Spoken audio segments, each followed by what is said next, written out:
Kita harus paham dulu bedanya antara siapa diri kita yang sebenarnya dengan kendaraan yang kita pakai buat jalanin hidup ini. Nah, coba deh perhatikan di sini. Ada pemisahan yang jelas banget.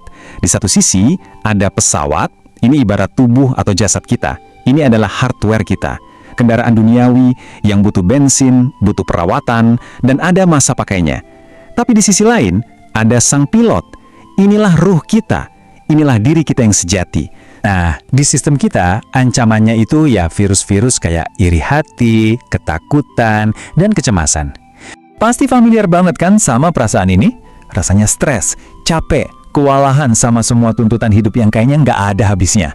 Ibaratnya tuh CPU kita kerja terlalu keras, kipasnya udah muter kenceng banget, dan kayaknya bentar lagi sistemnya bakal hang.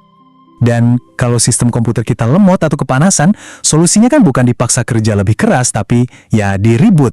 Jadi gimana kalau kita coba lihat hidup kita pakai metafora yang sama, metafora kehidupan sebagai sebuah sistem operasi. Oke, mari kita mulai dari hal yang paling fundamental, yang paling dasar, yaitu kita harus paham dulu bedanya antara siapa diri kita yang sebenarnya dengan kendaraan yang kita pakai buat jalanin hidup ini. Nah, coba deh perhatikan di sini. Ada pemisahan yang jelas banget. Di satu sisi, ada pesawat, ini ibarat tubuh atau jasad kita. Ini adalah hardware kita. Kendaraan duniawi yang butuh bensin, butuh perawatan, dan ada masa pakainya. Tapi di sisi lain, ada sang pilot. Inilah ruh kita. Inilah diri kita yang sejati. Sang operator yang lagi ngejalanin sebuah misi penting. Dan ini poin kuncinya. Misi kita itu bukan menjadi si pesawat, tapi menerbangkan pesawat itu. Jadi kalau misalnya pesawat kita penyok, atau ada masalah entah itu kita sakit, atau gagal dalam urusan dunia, pilotnya nggak perlu ikut-ikutan hancur.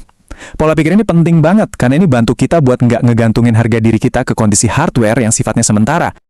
Oke, sekarang kita udah tahu kalau kita ini pilotnya. Pertanyaan berikutnya, terus gimana cara kita nge-charge sistem ini? Kenapa ya kita sering banget ngerasa low bat, kehabisan energi, dan bingung mau ngapain? Mungkin karena kita lupa nyolok ke sumber daya utamanya. Dalam analogi teknologi kita, doa atau sholat itu punya dua fungsi yang vital banget buat sistem operasi kita. Jadi ini bukan sekedar ritual, tapi benar-benar sebuah fungsi teknis yang esensial. Fungsi pertama, ya ini ibaratnya kabel charger kita. Kalau kita udah ngerasa capek banget secara mental dan emosional, itu sinyal baterai lemah. Sholat itu adalah momen di mana kita nyolok lagi ke sumber energi abadi buat isi ulang baterai ruh kita. Ini penting buat mencegah sistem kita dari hang atau bahkan shutdown total. Fungsi kedua, ini seperti koneksi Wi-Fi super kencang ke cloud server ilahi. Waktu kita bingung harus belok kemana, koneksi inilah yang ngedownload data berupa petunjuk